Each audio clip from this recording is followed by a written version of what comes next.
Hey friends, if you encounter this issue where network adapter keeps on crashing in Windows, then please watch this video. Now there are only three things that you can do with all due honesty. You can update the drivers, fix the files, and replace the adapter. There is nothing else because if the adapter was disabled, then I could have suggested a different solution. But if it is crashing, then what else can you do? So search for device manager in the Windows search bar and open device manager. Expand the list for network adapters.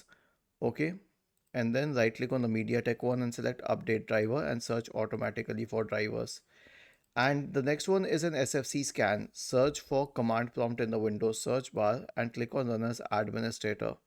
Type the command sfc space / scan now and hit enter to invoke the SFC scan.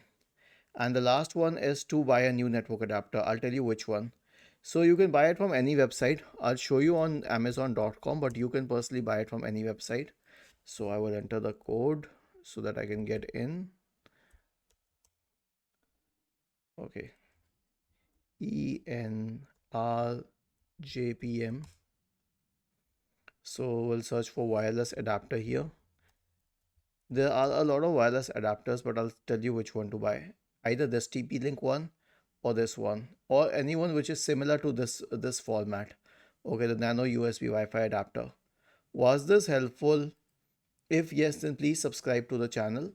If not, then let us know in the comment section of the video on how we could help you further. Thank you for watching this video and have a nice day.